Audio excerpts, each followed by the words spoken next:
Nuclear test को लेकर Putin की चेतावनी। पुतिन ने कहा कुछ देश न्यूक्लियर टेस्ट की तैयारी कर रहे हैं, दूसरे देश परमाणु टेस्ट करेंगे तो रूस भी करेगा।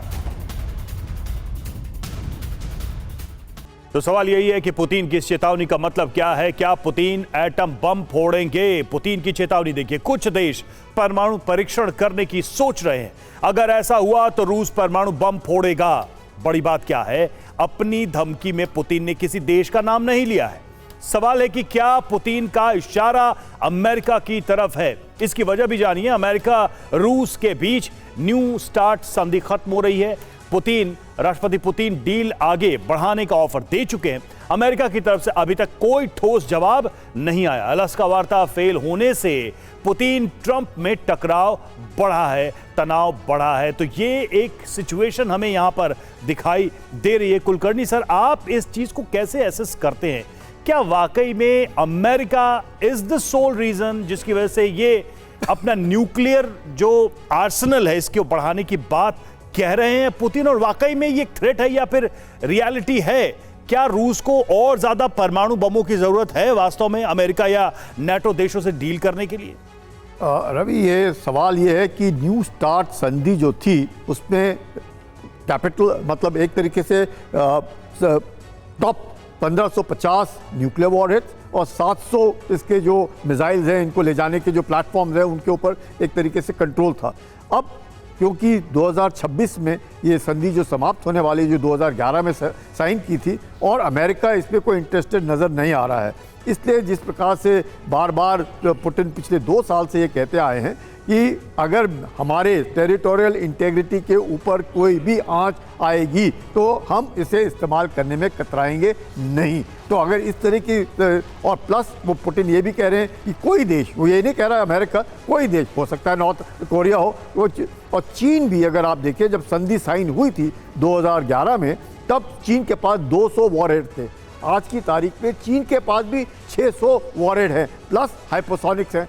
तो हाइपोसोनिक को लेकर के भी ये अमेरिका के अंदर एक तरीके से घबराहट है कि जिस प्रकार से हाइपरसोनिक को लेकर के रूस और चीन तरक्की कर रहे हैं, तो कहीं ना कहीं ऐसे ना हो कि अमेरिका, प्लस लग रहा है यूरोप को कि अब वक्त है कि अभी अगर प्रेशर ना डाला जाए पुतिन के ऊपर, और पुतिन हम जानते हैं कि जिस प्रकार से यूक्रेन में ज़बरदस्त तबाही है और इसके आगे अब यूक्रेन जा नहीं सकता है। 10,000 लोग आप कह रहे हैं कि पिछले 1 हफ्ते के अंदर मर गए, तो इतने सैनिक यूक्रेन के पास नहीं है। टॉमाहॉक मिसाइल जो है वो देने की बात कर रहा है अमेरिका यूक्रेन को। इन सब संदर्भ में पुतिन जो है एक तरीके से वार्निंग दे रहे हैं यूरोप को भी और प्लस नेटो को भी और अमेरिका को भी कि अगर आप समझते हैं कि आप रूस के साथ लड़ाई और खींच सकते हैं, वो नहीं होगा। और सर्दी आने से पहले जिस प्रकार से इंफ्रास्ट्रक्चर पर जबरदस्त वार हो रहा है, कुलकर्णी सर, सीधा और साफ दिखाई दे रहा है कि पूरी तरह से भूमिका बन रही है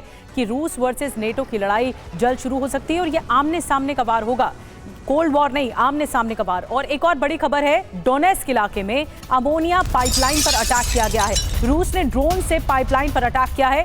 हमले में पूरी पाइपलाइन ही खत्म हो गई। पूरी पाइपलाइन देखिए कैसे तबाह हो गई है इस हमले में।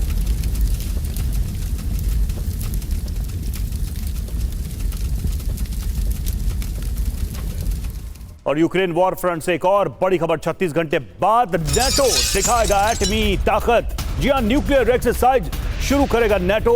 एक्सरसाइज के जरिए न्यूक्लियर डेटरेंस की तैयारी। पुतिन की धमकी के बाद ड्रिल की यह तैयारी।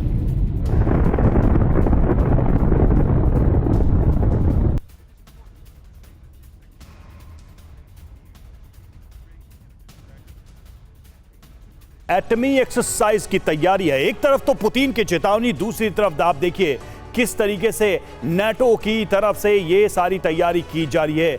आप इमेजिन करिए कि ये वो देश हैं जो पहले ही वर्ल्ड वॉर लड़ चुके हैं और दुनिया को ये समझाते रहे कि न्यूक्लियर शक्ति जो है उसे घटाने की जरूरत है, बढ़ाने की जरूरत नहीं। देखिए, परमाणु हथियारों के साथ 14 देशों का युद्धाभ्यास, परमाणु हथियार लॉन्च करने का अभ्यास होगा और 13 अक्टूबर से एटमी ताकत दिखाने की रणनीति है। युद्धाभ्यास में यूरोपीय देशों के 71 विमान शामिल हैं। मकसद क्या है? परमाणु रक्षा प्रणाली को सक्रिय कर रहा है यूरोप। पारंपरिक वेपन के साथ न्यूक्लियर डेटरेंस पर जोर। नाटो देशों को रक्षा सुरक्षा का भरोसा दिलाना चाहता है और यही वजह है कि इतनी बड़ी एक्सरसाइज की जा रही है। महेश सचदेव सर हमारे साथ लगातार बने हुए हैं डिप्लोमेट के तौर पर।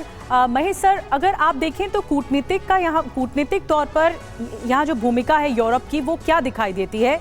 क्या ये शक्ति प्रदर्शन रूस को डराने के लिए काफी? क्योंकि पुतिन को हम सुन रहे थे, उन्होंने कहा जैसा वो करेंगे वैसा हम करेंगे, यानी टिट फॉर टैट वाली भूमिका पर इस वक्त पुतिन है। तो जो यूरोप के साथ तनातनी है, उसकी भूमिका आप क्या देखते हैं इस वक्त?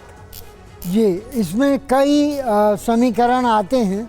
पहली बात तो ये कहना चाहूँगा कि नाटो में एक तरह से एकजुटता नहीं है और यूनिफाइड कमांड की थोड़ी कमी है। रूस के पास तो एक यूनिफाइड कमांड है क्योंकि वो एक ही देश है और पुतिन के नेतृत्व में काम करती है उनकी सेना, लेकिन इधर कुछ अलग ही तरह के समीकरण हैं।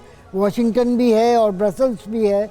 दूसरा ये है कि रूस की अर्थव्यवस्था कुछ 3.5 साल की जंग के बाद कुछ थकती नज़र आती है। जो माना जा रहा है कि पिछले साल 4.3 ग्रोथ की जीडीपी ग्रोथ के बाद इस साल वो ग्रोथ 1.0% तक ही रह जाएगी, क्योंकि खनिजों के निर्यात पर प्रतिबंध लागू हो रहे हैं, कारगर होते जा रहे हैं।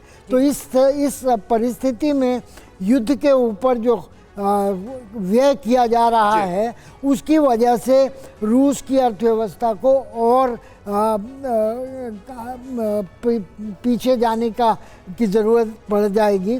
जब बता दूं कि हालांकि रूस की अर्थव्यवस्था 1% तक बढ़ेगी इस साल, लेकिन नॉन वॉर इकोनॉमी जो है वो लेकिन सबसे बड़ी बात तो यही है कि रूस को आर्थिक दबाव से झुकाने और दबाने और तोड़ने की कोशिश तो कई सालों से चल रही है। उसका रिजल्ट क्या है? आज रूस इस वॉर में आगे दिखाई दे रहा है। और देखिए, इस बीच इसका एक और उदाहरण इस खबर से हम आपको दे रहे हैं कि कैसे रूस रुकने वाला नहीं है। कीव पर रूस के भीषण हमले जारी हैं।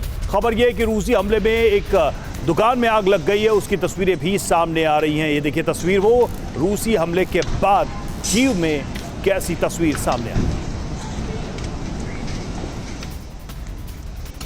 और एक और बड़ी खबर है, रूस के खिलाफ ब्रिटेन का प्लान ऑक्टोपस। यूक्रेन को ड्रोन इंटरसेप्टर देने की रणनीति। हर महीने 2000 ड्रोन इंटरसेप्टर देगा। रूस से ड्रोन हमले नाकाम करने का प्लान है। और एक और बड़ी खबर यह है कि रूस का यूक्रेन पर विनाशक ड्रोन अटैक। बिजली कंपनी पर शाहिद ड्रोन से हमला। रूस के हमले में एक की मौत, कई घायल।